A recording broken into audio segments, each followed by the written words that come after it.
Então tá, ao longo do tempo as dúvidas vão também surgindo, é natural que isso aconteça, tá bem?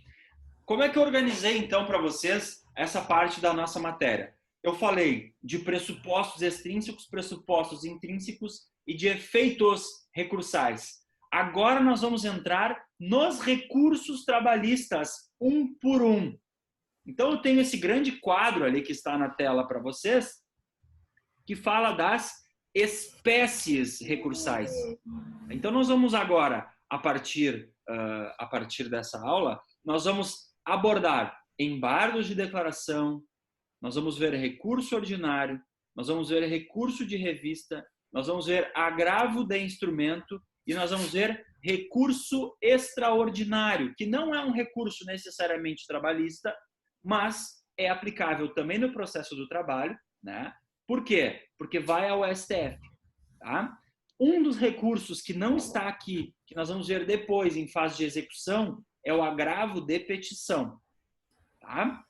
Se vocês quiserem anotar aí, para organizar no processo, no caderno de vocês, ou onde vocês tomam notas, botem assim, recursos trabalhistas. Recursos trabalhistas. Ou embargos de declaração. Embargos de declaração.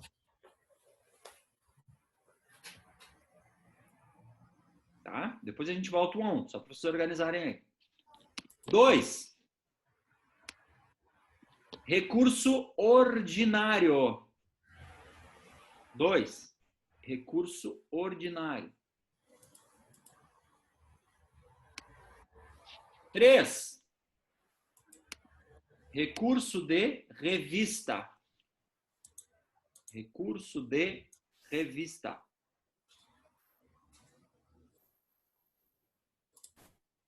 4. Não está aqui porque está lá na fase de execução. Agravo de petição. Agravo de petição.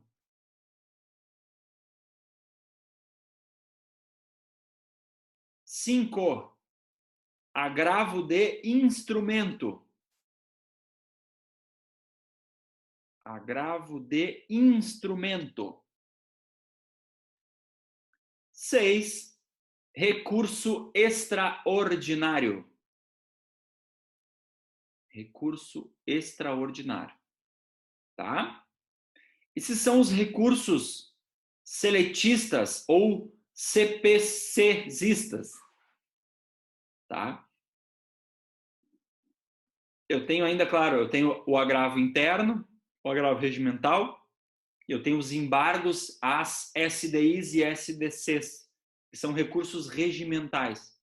Depois eu retorno com isso para vocês, tá? Para organizarmos aqui pressupostos, efeitos e espécies. São os tipos de recursos previstos no ordenamento jurídico nacional. Bem? Anotado aí? Eu vou fazer o seguinte, eu vou interromper um pouquinho o compartilhamento de tela com vocês. Vai aparecer agora, eu estou na tela, para que eu abra ali no Prezi um outro material para vocês que é uma sequência, tá? Uma sequência disso aí, que eu já passo para vocês também depois ali pelo canal. É uma sequência de espécies recursais. Tá bem? Anotado ali os recursos, os tipos. Vamos lá. Deixa eu compartilhar de novo aqui, para vocês verem. Vamos lá para o primeiro, então. Embargos de declaração, pessoal. Ou embargos declaratórios, tá? Artigo 897A. A linha A da CLT. Tá lá. Embargos de declaração. Quiserem fazer uma setinha ali, quiserem anotar, está no material. Só para vocês entenderem. Prazo, pressuposto extrínseco. Qual é o prazo dos embargos de declaração? 5 dias. Único recurso com prazo de 5 dias. Então tá fácil de ver. O restante é tudo 8, nós vamos ver. Esse aqui é 5. Tá? Preparo. Gente, não tem custas e não tem depósito recursal. Então, eu preciso observar apenas o prazo. Não preciso me preocupar em mandar guia para cliente, pagar custas. Não tem. Tá? Então, embargos de declaração não tem preparo. Beleza? Cabimento. Lembram desse meme aí, não? Quem lembra desse meme? Rodou aí um tempinho atrás, ficou... Os memes vão e vêm, né? Agora nós temos, imagine, em época de quarentena, o brasileiro é incrível, né? O que cria de meme não é algo assim imaginável. Mas esse meme aqui rodou um tempo atrás, que é do Willy Wonka. Esse é o do Willy Wonka clássico, né? Nós temos o segundo, todos devem ter visto, ou se não todos, a maioria, né? O filme A Fantástica Fábrica de Chocolates. Então nós temos esse, até faleceu esse ator recentemente, né? Ele era o Willy Wonka da Fantástica Fábrica de Chocolates, primeira versão. E aí tem um momento clássico, que é quando ele para e faz essa pose assim, e diz pro interlocutor: conte-me mais, né, sobre isso. Os embargos de declaração, pessoal, nunca esqueçam, são o Willy Wonka pedindo: conte-me mais. Por quê? Porque eu tenho 3 hipóteses de cabimento de embargos de declaração: omissão, obscuridade e contradição. Quando eu analisar qualquer decisão, tá? Não cabe só quanto à sentença, cabe inclusive quanto à decisão interlocutória, seja no processo civil, seja no processo do trabalho. Tá? Cabe também embargo de declaração.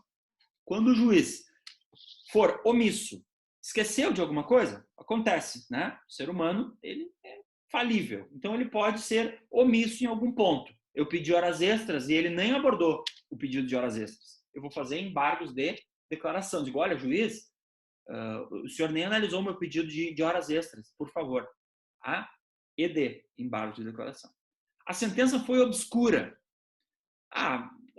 Algum ponto ali que ele abordou, ele não foi claro. Eu não entendi qual foi a fundamentação dele em relação àquele ponto. Obscuridade.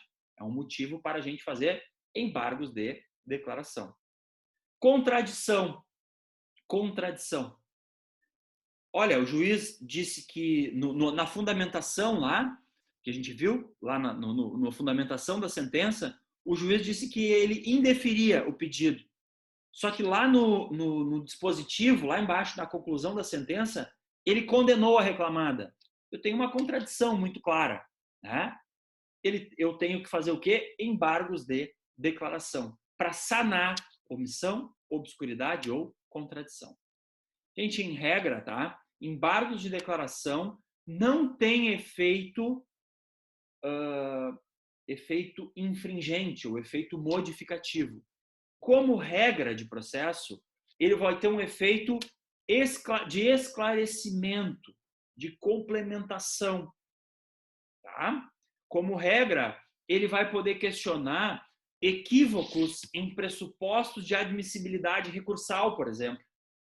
Então, eu tive lá um recurso ordinário em que eu tive um prazo. Semana passada, eu acho que foi o James ali que trouxe uma pergunta que cabe muito aqui. O James acho que entrou, ele disse que até que não podia. Recebi o recado. James está aí? Recebi um recado aí, James. Tá? O João falou que terias um problema, mas eu vi que estás presente. Então tá. Sim, consegui. Acho que está presente o James, tá ali. Então, melhoras lá. Eu vi que teve uma situação com a tua mãe, ele melhoras, né? A situação Valeu, obrigado. tá complicada aí, a gente sabe, fica tranquilo. De qualquer forma, o início da aula ali também vai para o YouTube, né? Depois pode dar uma olhadinha, tá bem? Mas a dúvida do James era a seguinte: professor, e se o feriado for municipal? Aí analisem só, vocês entraram com recurso na terça, porque o feriado municipal era na segunda. Quando o tribunal foi analisar os pressupostos de admissibilidade, ele viu assim: opa, o James interpôs o recurso dele na terça, mas o prazo era na segunda. Nega o segmento. Gente, o recurso diretamente cabível quanto a isso vai ser agravo de instrumento, nós vamos ver lá. Tá? Mas, quando eu tenho um equívoco nos pressupostos de admissibilidade, como esse exemplo ali que eu trouxe para vocês, vocês podem lançar mão de embargo de declaração. Porque, como disse o James lá, olha, era feriado municipal, era feriado regional. Então, vocês vão fazer os embargos de declaração e vão dizer assim, Excelência, juiz relator, o senhor, por favor, pode esclarecer o que eu acho que foi um equívoco, uma omissão do senhor em verificar que aqui na minha cidade era feriado, então o prazo é um dia depois, e aí eu vou pedir para ele fazer essa análise. Então é uma hipótese também de cabimento de embargo de declaração. Para que eu vou fazer agravo? Se lá no agravo vai ter preparo, vai ter depósito recursal, por que aqui, por que eu não lanço mão do ZD que não tem custas e não tem depósito recursal? Tá? Então, vocês têm que também entender como estratégia processual, como proceder em recurso. Tipos de recurso. Tá? Uma outra hipótese é o pré-questionamento. Palavrinha que não é bonita, mas não tem nada demais, pessoal. Pré-questionamento. Pergunta ali. Ah, olha lá, no processo, que bom, eu não tinha me atentado para isso. Não tinha lembrado. No processo da Uber tinha algo assim, inclusive tinha comprovante dos feriados. Perfeito, perfeito. Comprovantes oficiais, claro, o decreto, né? A lei estadual, a lei municipal, enfim. Porque, gente, o feriado federal eu não preciso comprovar. Mas o feriado estadual e o feriado local, principalmente, com lei local, eu preciso comprovar. Ó, tinha comprovantes oficiais. Ótimo. Ó, perfeita percepção, James. É isso aí. Vejam que, se o juiz, na análise do recurso, não observar para esses comprovantes oficiais, inclusive, é o caso dos embargos de declaração. Caso perfeito de aplicação. Tá? Porque ele foi omisso nesse ponto. Tá? E olhem só, uma estratégia, pessoal, pré-questionamento. Nós vamos chegar no recurso de revista, tá? Nós vamos chegar no recurso de revista. Se vocês não tiveram aqui nessa aula ainda, a questão das séries, né, que eu uso para dar aula. No recurso de revista, eu vou usar com vocês uma série que é aquela Como Defender um Assassino, que é How to Get Away with Murder, que é uma série da Netflix. Eu tenho essa série transcrita como a Annalise Keating, que é a professora, que é a personagem principal, ensinando recurso de revista. E, principalmente, falando de pré-questionamento, requisito de admissibilidade. Vocês vão entender e vão lembrar o que é o pré-questionamento. Tá? Voltaremos nesse ponto, então vou passar rapidinho agora, já que a gente volta, para vocês entenderem o quê? Olhem como vocês vão veicular uns embargos de declaração, pessoal. Sempre digo, eu gosto de fazer 3 abordagens com vocês. Abordagem teórica, base doutrinária, base legal. Abordagem prática, mostrar para vocês como é que um processo faz embargos de declaração. Está lá no processo da Uber, tem embargos de declaração. Aliás, bons embargos de declaração também no processo da Uber. Fica de tema de casa, nosso apêndice do semestre é o processo da Uber. Tá? Os embargos vão ser veiculados assim, ó. Olha só. Aonde eu endereço os embargos, pessoal? A quem eu endereço os embargos? Ao mesmo juiz que prolatou a decisão. Então vejam lá. Se o juiz que prolatou a decisão foi o juiz do trabalho de Porto Alegre, eu vou fazer embargos de declaração direcionados ao juiz da vara do trabalho de Porto Alegre, da 5ª, 6ª, 10ª, enfim. Temos 30 varas do trabalho em Porto Alegre. Então, juiz prolator, endereçamento da peça ao mesmo juiz prolator. Quando que é cabível? Já falamos ali, né? Então, olha, eu vou voltar um pouquinho. Olha como é que eu faço. Excelentíssimo senhor doutor, processo número tal, qualificação das partes, vem respeitosamente a vossa excelência opor. Gente, importante vocês anotarem o verbo, tá? Embargos de declaração. Verbo para falar dele é opor. Embargos são opostos. Anotem lá. Tá? Fui no mesmo juiz prolator. Falei o quê? Juiz, com todo respeito, data máxima vênia, o senhor foi omisso E é por isso que eu estou indicando o cabimento do meu recurso. Estão vendo?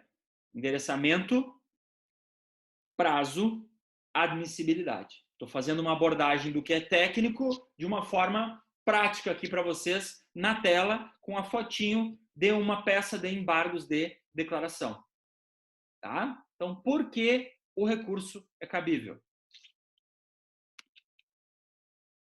Tempestividade, endereçamento, prazo, cabimento. Voltei no prazo aqui, ó. E aí, aqui, ó, James, aqui é o ponto de deixar bem claro que a semana passada eu falei para vocês que no recurso, se vocês tiverem essa situação de um feriado municipal, se antecipem, já coloquem, esclareçam no recurso que isso é importante, que vocês observaram o prazo, tá? Tempestividade, tá lá, observado no recurso. E que veio uma pergunta ali, ó, James deu um ok. Tá entendendo agora como tudo faz sentido, né? Efeitos, olha só. Efeito, regra nos embargos. Efeito integrativo, um efeito de esclarecer. Efeito modificativo, exceção à regra. Tá? Então, eu não vou ter como no dia a dia, o juiz vai dizer assim, olha, os embargos não servem para rever decisão, servem apenas para integrar alguns fundamentos à mesma decisão.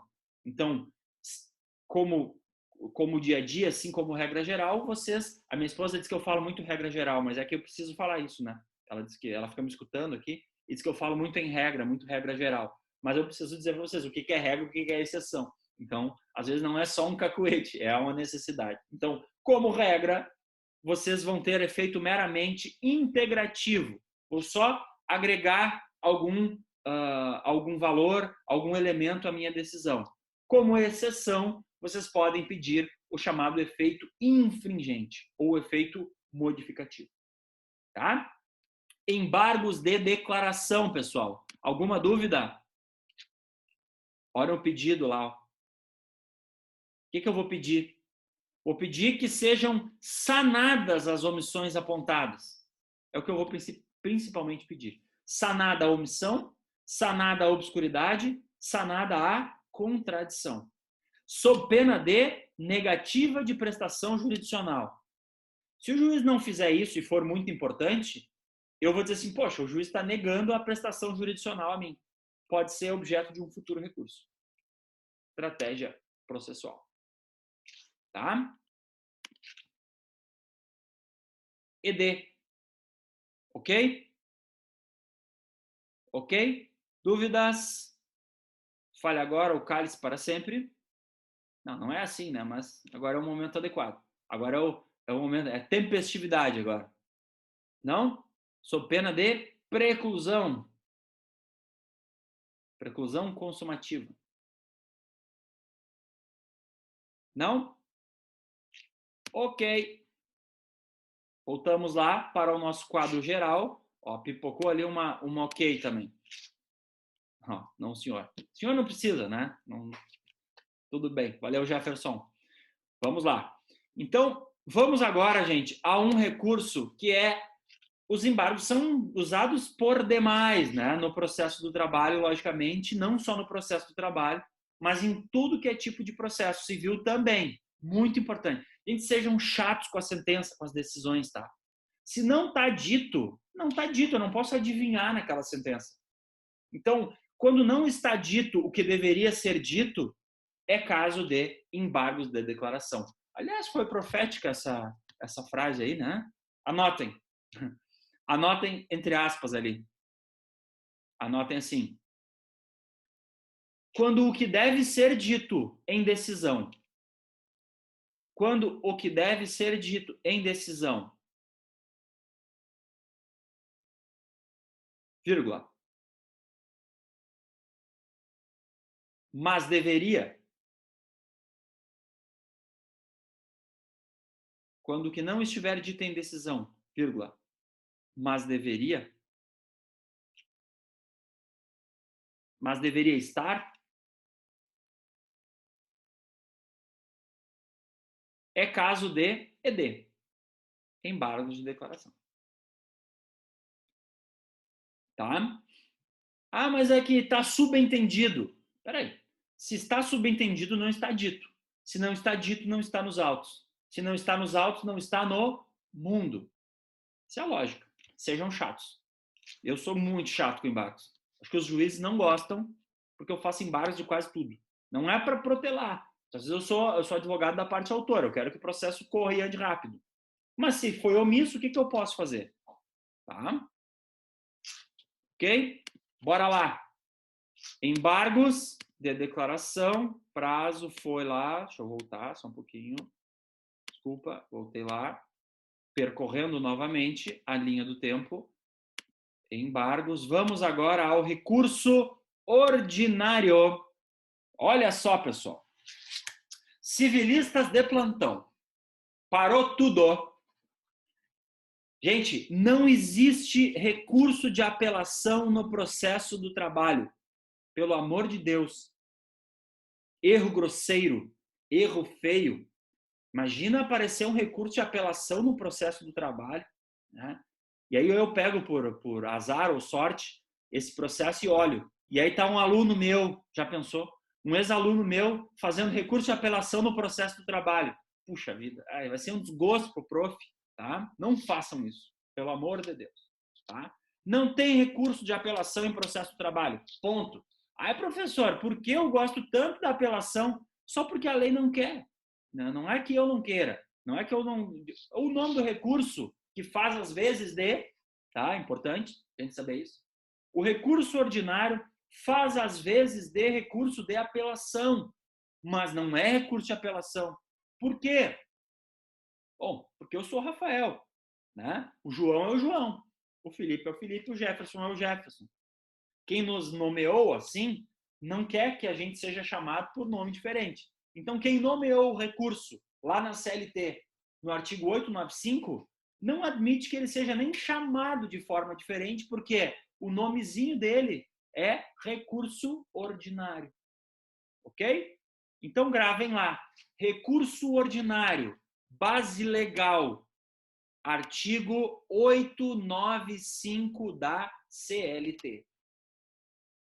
Artigo 895 da CLT. Ok? Gente, qual vai ser o prazo do RO? 8 dias. Falei para vocês antes já. Tiram os embargos, tá? ED, 5. O resto dos recursos, 8. Um só que não é recurso trabalhista, faz as vias de e é aplicado no processo do trabalho, recurso extraordinário, vai ser 15 dias. Tudo bem. Mas aí não é recurso da CLT. Recursos de natureza trabalhista previstos na CLT, 8 dias. RO, 8 dias. Tá bem?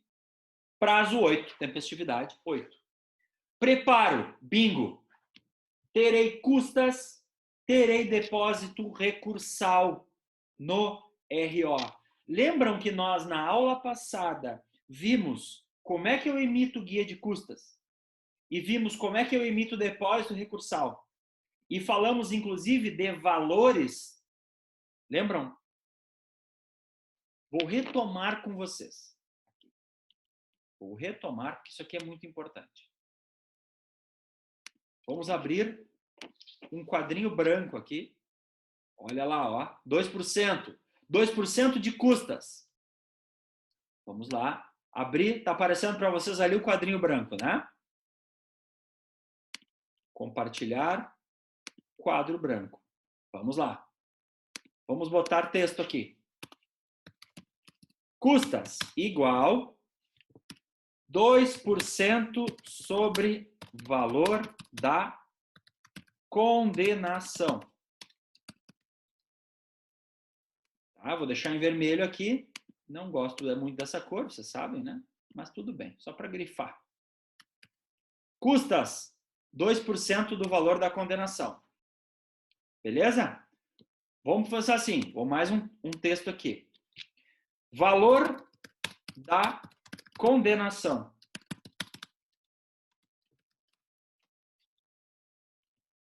reais. Vamos botar aqui 10 mil reais.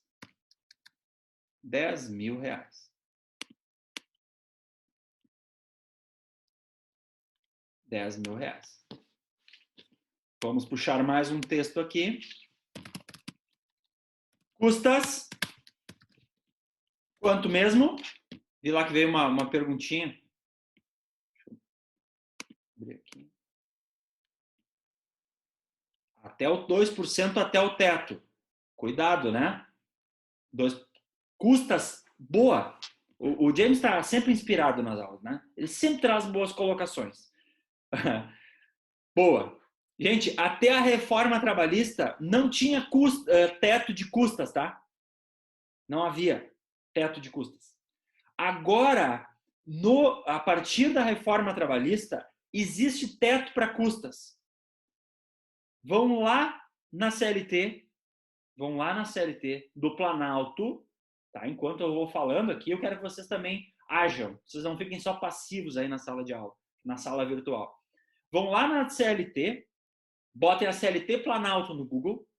Quando abrir a CLT Planalto, vocês botam Ctrl F, que vai aparecer a ferramentinha de busca, e botem lá custas.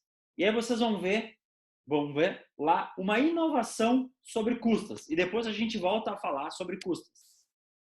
Tá? Voltei ali ao quadro branco com vocês na tela. Opa, vamos lá, compartilhar a tela. Custas. Se eu tenho uma condenação de 10 mil reais, 2% de 10 mil vão ser 200 reais. O que eu vou fazer? Vou mandar ao meu cliente 200 reais. Vou mudar a cor aqui para ficar bem em destaque. Vou colocar em amarelo um texto. Vou mandar o quê? Uma G... Em amarelo não ficou bom, ficou meio apagadinho. Vou botar aqui em verde. Vou mandar uma GRU no valor de 200 pilas. GRU. Tá? Estamos no recurso ordinário. Estamos preparando o recurso.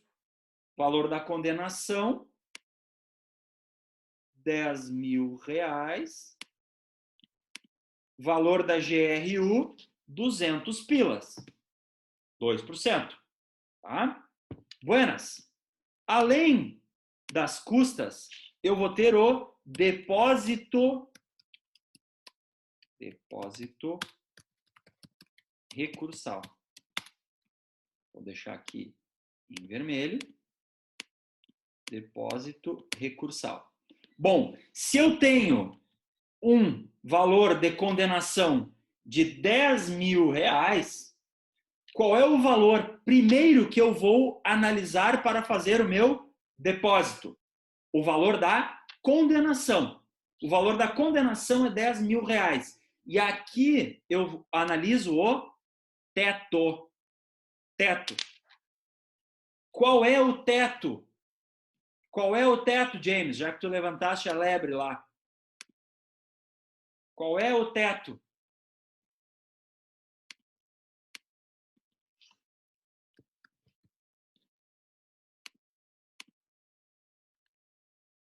$9.001. Boa. 9.000, eu digo não em uns. Google it. Por favor, alguém aí. Abre o Google e bota lá. Teto RO. O Google, aquele que tudo sabe, já vai nos dar a resposta rapidinho. Busquem lá e falem aí para mim, por favor. Eu sei, mas eu quero que vocês pesquisem. Não vou dar de mão beijar. Tá? 9.001. Vamos ver quanto é esse uns. Opa.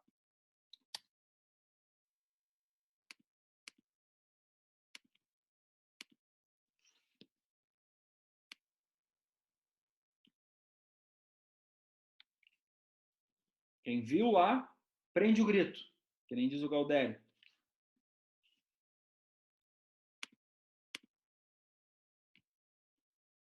Não. Guilherme, 828 deve ser no TJ. Estamos no TRT4 e TST. Ali, ó. Jefferson, parabéns. Tá lá, ó.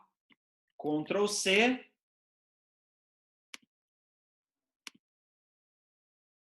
Não sei de onde os 800 ali, Guilherme. Explique-se, por favor.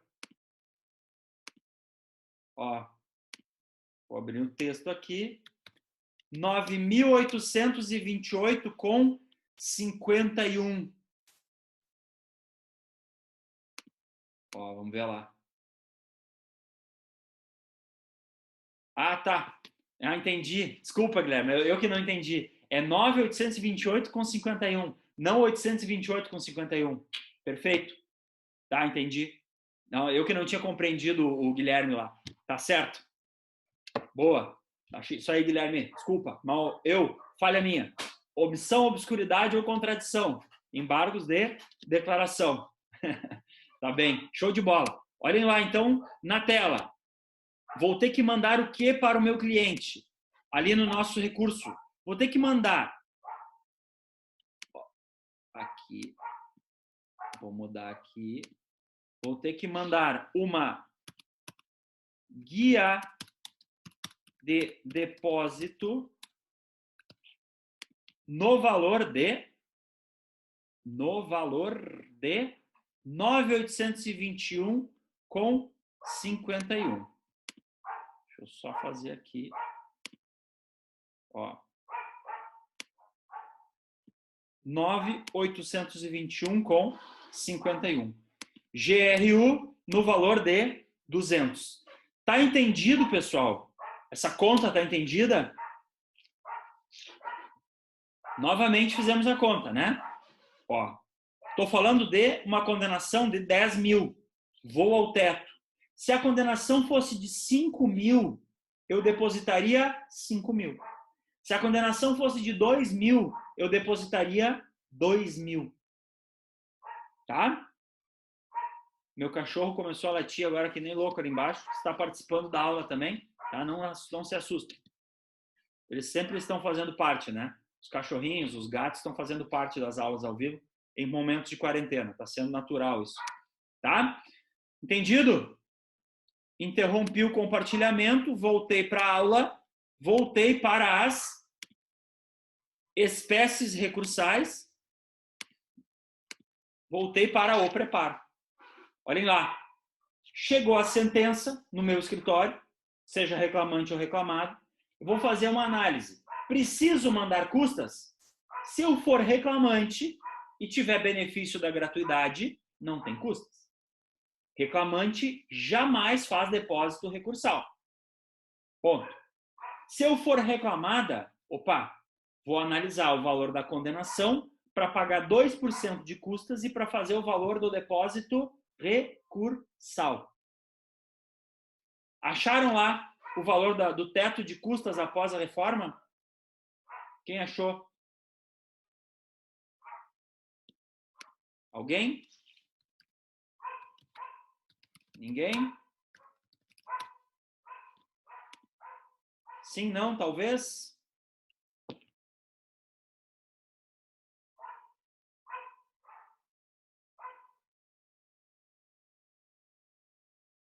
Vamos ver? Ninguém?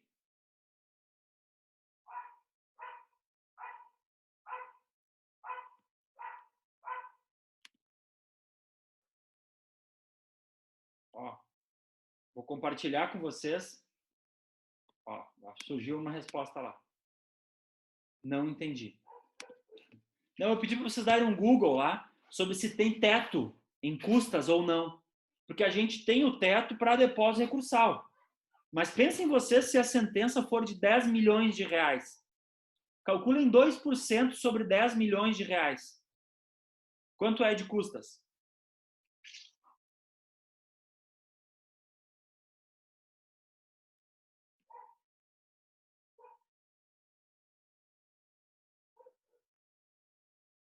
Né?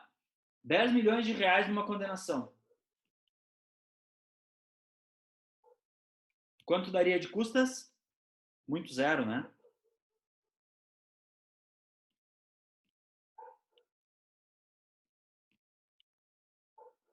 Olhem lá. Abram o 789 e seguintes da CLT. Abram aí no Google de vocês, por favor.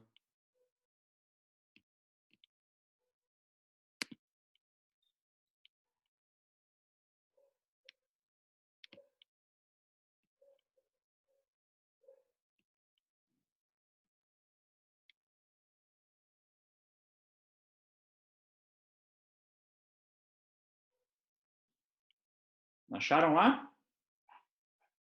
Não? Artigo 789, tá? Deixa anotado. Mas o importante é vocês entenderem que é o seguinte. Antes da reforma, pessoal, antes da reforma, não havia teto para custas. Agora, após a reforma trabalhista, se o processo for de 100 milhões de reais, eu tenho que observar 2 milhões, 2 milhões, porque é 2% de custas. Imagina, olha, a União está batendo palmas para esse processo. Mas eu tenho agora um valor de teto, que é de 4 vezes o valor do teto da Previdência, que é uma base. Não tem nada a ver teto da Previdência com custas, tá? Foi só um critério estabelecido pela reforma trabalhista. Então, mesmo que eu tenha uma ação de 100 milhões de reais de condenação, o máximo que eu vou pagar de custas é o valor de 4 tetos previdenciários. O teto previdenciário hoje deve estar em 5 mil e pouco, quase 6 mil. Então, vamos assim, algo em torno de 23 mil reais hoje, o teto para custas no processo do trabalho. Tá? Então, observem que antes da reforma eu não tinha teto, só tinha para depósito recursal. Agora, depois da reforma, eu tenho um teto também para custas. Tá bem? Ok? Compreendido, pessoal? Sim, não, talvez? Vou tocando. Tá? Então, preparo custas e depósito recursal. Fiz uma pausa porque é muito importante. Cabimento, gente. Quando é que cabe recurso ordinário? Decisões definitivas e terminativas proferidas pelas varas do trabalho ou pelos tribunais do trabalho. O que é decisão definitiva e terminativa? Sentença, pessoal. Então, RO cabe em caso de sentença. Se a sentença foi proferida por um tribunal do trabalho, por exemplo, em um processo de sua competência originária, como é caso de mandado de segurança, de ação de dissídio coletivo, de ação rescisória, dessa decisão, que ainda que seja proferida pelo tribunal, eu vou fazer recurso ordinário ao TST. Ao TST. Tá? Compreendido? Cabimento, ok? Por favor, gente, interajam, falem ali se eu estou indo muito rápido ou não. Porque para mim isso é muito claro. Para mim é muito fácil, tá? Muito óbvio. Ok? Qualquer dúvida, só chamar. Tudo certo, vamos lá. Cabimento, então, decisões definitivas e terminativas.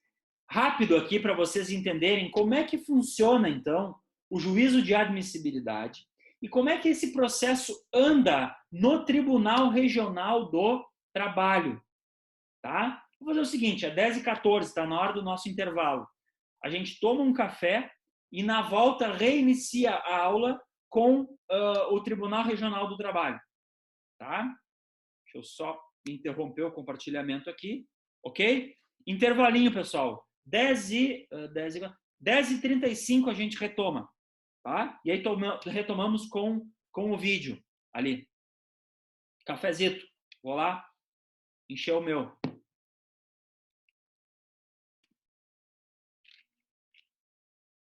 Então tá, pessoal. Voltando. Todos aí? Presentes? Buenas. Sim, não? Só me dê um ok ali, por favor. Tá todo mundo aí? Show de bola. Vamos lá. Buscando, voltando. O que eu vou fazer com vocês agora? Nós vamos assistir um videozinho que é explicativo do pessoal aqui do TRT da 4ª Região sobre como é que anda o RO. Desde que a gente interpõe como é que é feita a admissibilidade, como é que tem o trâmite interno até chegar no fim, que é o julgamento, lá na sessão de julgamento, que é quando nós advogados, podemos ir lá, né? Bota a toguinha, faz lá bonitinho, vai lá e faz a sustentação oral. Tá? Então, vou compartilhar na tela aqui com vocês de novo o Prezi, para a gente dar uma olhadinha nesse vídeo. Tá? Liguem o som aí para explicação do desembargador.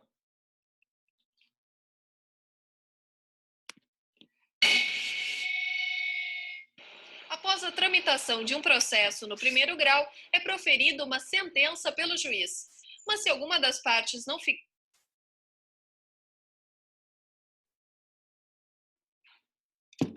Trancou a internet, faz parte. satisfeita com o resultado, ela tem um prazo de 8 dias.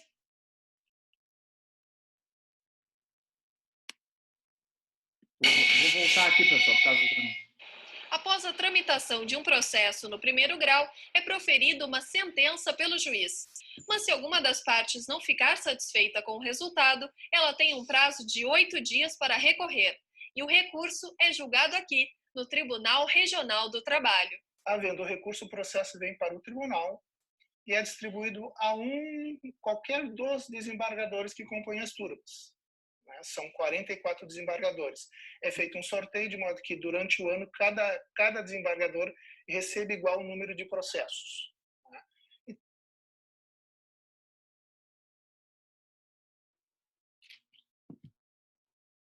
Olha aí, a nossa internet querida, sobrecarregada. Mas vamos lá. Dá uma pausa aqui. Voltei. Vou fazer o seguinte, vou abrir esse vídeo aqui, vou tentar abrir de novo. Então é feito sorteio, esse processo é distribuído ao relator. Todo estranho.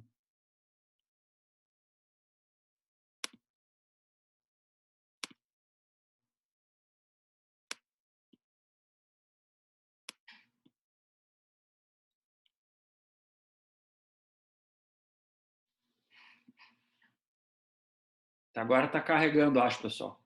Tá? Desculpem, falha técnica. Essa semana eu estava com problema de internet aqui também. Acontece, né? Em tempos de Covid, mais ainda. Vamos lá. Eu vou fazer o seguinte, eu vou interromper aqui.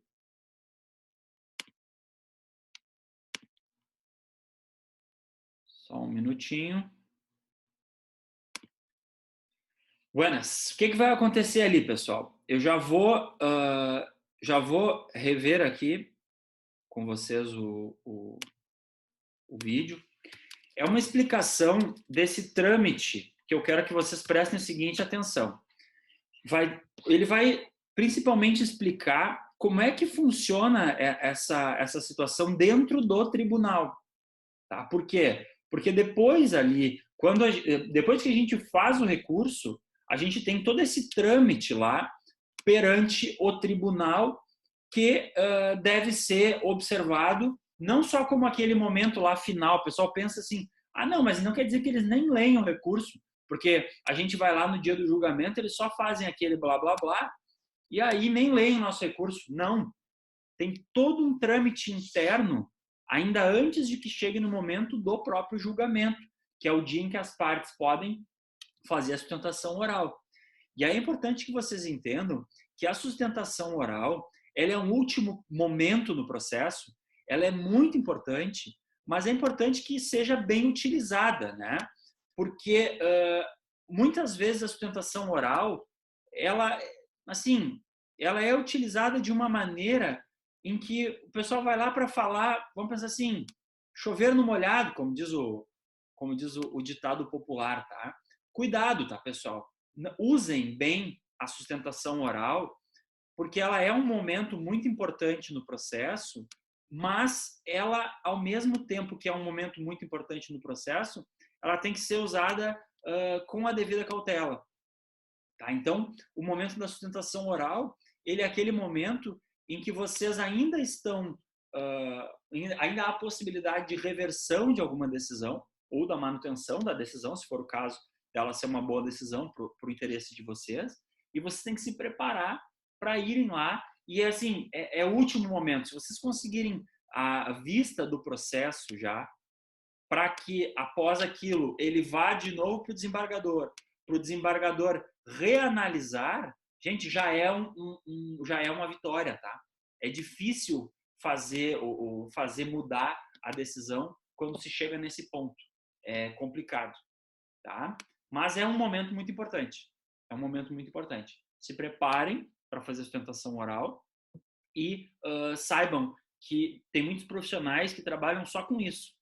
Quando a gente fala em Porto Alegre, a gente só tem o Tribunal Regional do Trabalho e a Justiça do Trabalho e os outros tribunais. Em Brasília, pessoal, temos três instâncias, todas em Brasília, né? Porque nós temos um primeiro grau do Distrito Federal, nós temos os tribunais do Distrito Federal e nós temos TST, STJ, STF, enfim, todos os tribunais lá em nível superior, Tribunal Superior Eleitoral. Então, em Brasília, tem muita demanda para advogado fazendo sustentação oral, né? Pode ser um caminho de carreira de vocês também, serem especializados, cada vez mais numa ideia de hiperespecialização que a gente está vivendo, né? Serem especializados em fazer sustentação oral. Porque realmente, às vezes, as pessoas não têm muito jeito, né, para ir lá fazer. Nada que não se aprenda. Tudo se aprende na vida. Mas às vezes as pessoas não têm muito jeito para fazer esse tipo de abordagem lá com os tribunais. Tá? Estou carregando o vídeo aqui para depois a gente retornar. Pessoal, até agora, alguma dúvida aqui sobre recurso ordinário? Opa, estou deixando carregando aqui. Alguma dúvida sobre recurso ordinário? Prazo, tempestividade? Nada? Tudo certo? Tudo ok? Então tá. Deixa eu compartilhar agora a minha tela aqui. Vou compartilhar o Chrome. Daí eu abro aqui.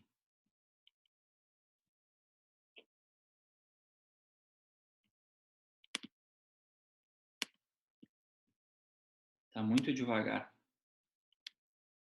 Mas vamos lá. Vamos tentando.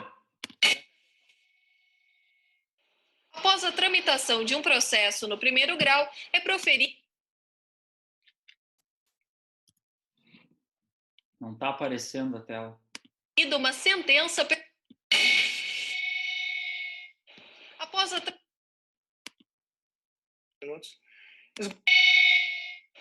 Tá complicado, pessoal. Vamos fazer o seguinte, ó. O vídeo fica de tema de casa, tá? Já que não conseguimos aqui fazer assistirmos em conjunto, o vídeo fica de tema de casa e ele tá indexado no Prezi. Tá? Então fica de tema de casa para vocês verem e entenderem como é que funciona o trâmite desse RO dentro do próprio tribunal, tá? Então eu vou seguir aqui, eu vou colocar aqui para vocês voltando na tela do Prezi aqui, para a gente seguir no recurso ordinário. Situações técnicas que ocorrem no ao vivo, né? Então,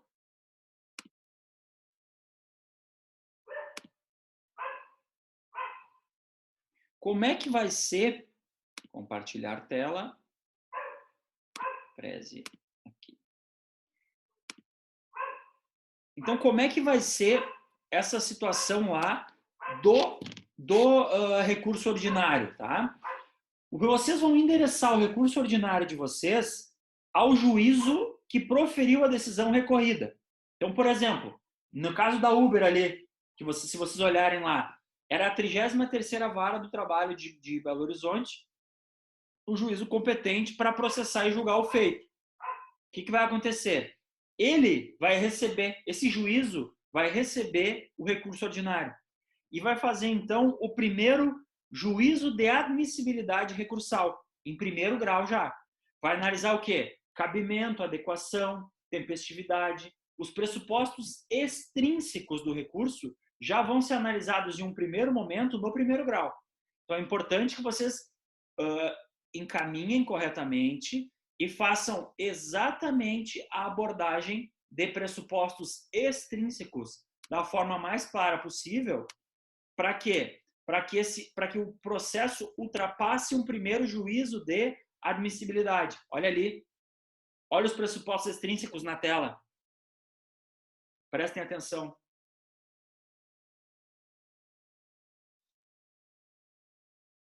Estão vendo lá? Tempestividade, preparo e representação. Pressupostos extrínsecos ou objetivos, já colocados ali no recurso para que o juízo faça a correta análise e dê encaminhamento ao recurso ordinário. Ó. Depois eu vou para o segundo grau. Eu vou ter um segundo juízo de admissibilidade lá no segundo grau. Então, tudo que foi feito em primeiro grau, quanto à análise de pressupostos, interesse, preparo, tudo ali, vai ser novamente realizado também em segundo grau. Tá? Então, o que vocês vão fazer? O recurso, pessoal, ele vai ser dividido. Olha aqui, ó, voltei um pouquinho. Primeira página ali é isto, mais isso aqui, e aí embaixo vocês vão assinar. Podem depois olhar no do Uber. Viramos a página, eu vou para as razões recursais.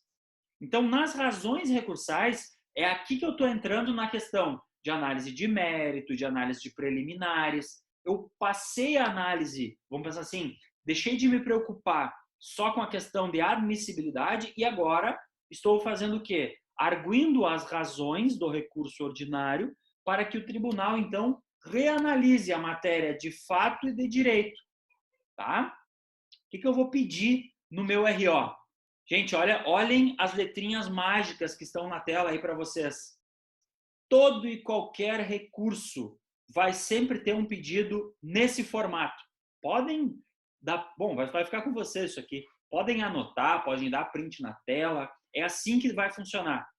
Requer o conhecimento, provimento e a reforma. CPIR.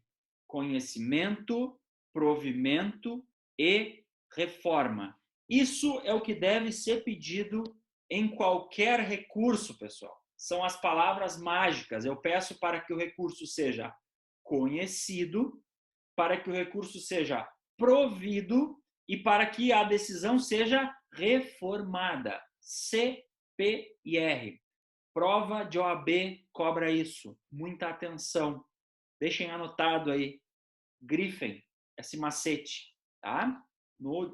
Qualquer recurso. Vale para todo recurso. Tá? Entenderam como é que é um RO? Interrompi aqui um pouquinho. Entenderam como é que é um RO? Eu vi um não professor, acho que é do Jefferson anterior lá, não tinha dúvidas. Recurso ordinário, ok? Gente, não deixem de assistir ao vídeo do TRT4. Ali tem a explicação do trâmite do RO. Isso vai ficar muito claro para vocês. Não deixem de complementar isso que eu estou falando aqui com vocês, abrindo o processo da Uber e vendo como foi feito o recurso ordinário da Uber. Tá? E teve recurso ordinário, além da Uber, também, se não me engano, teve do próprio reclamante. Porque o reclamante não teve ali uma total procedência. Olhem lá no quadro. Ó. O reclamante teve uma parcial procedência. Se ele teve parcial procedência, ele pode fazer o recurso. Aqui, ó. Ó. É difícil, né? No espelhado aqui. Tá? Ele pode fazer. Se ele teve uma parcial procedência, o reclamante, ele pode fazer o recurso. A reclamada também pode fazer recurso porque ela também teve a parcial procedência. Ou seja, ambas as partes foram vencidas no processo. Tá?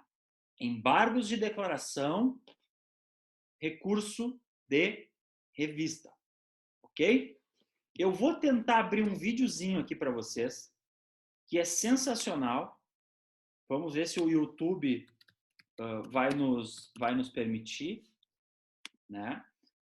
Porque é um vídeo que... Assim, tá, professor, o que esse vídeo tem a ver com o processo do trabalho?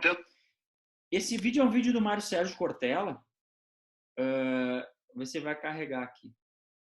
É um vídeo do Mário Sérgio Cortella que fala sobre capricho. Gente, o que é a questão do capricho? O capricho é eu fazer o meu melhor na condição que eu tenho para fazer. O que isso tem a ver com recurso? Gente, se eu não for caprichoso no processo, eu não vou ter êxito, por óbvio, né? Se eu não for caprichoso nas minhas atividades, se eu não for caprichoso em tentar elaborar uma aula para vocês, em tentar ter um material, em tentar indexar vídeos, se eu não for caprichoso nesse ponto, a aula vai ser pior, né? Mas eu posso, às vezes, não ter a condição de fazer o melhor do mundo. Eu posso não saber o melhor do mundo. Mas é importante que eu faça o meu melhor, tá? Nos recursos, pessoal, e agora nós vamos para o recurso de revista, isso é muito importante. Porque se eu não for caprichoso quanto aos pressupostos de admissibilidade, não é que o meu recurso não vai ser provido. O meu recurso não vai ser nem conhecido. O meu recurso não vai nem chegar ao desembargador para que ele analise se a sentença, se aquela decisão deve ou não ser reformada. Então, é muito importante que vocês tenham noção de capricho e de o quanto é importante que o advogado domine não apenas o direito, pessoal, mas as formas de fazerem, as formas de como vão ser abordados os elementos de prova, de como eu vou fazer a estruturação da minha peça. Eu falo isso em todas as aulas. Gente, o mercado está complicadíssimo. Complicadíssimo. Então, assim, se vocês estão imaginando, eu acho que não, é o recado que eu quero dar, né? E não é puxão de orelha, é só uma dica de amigo.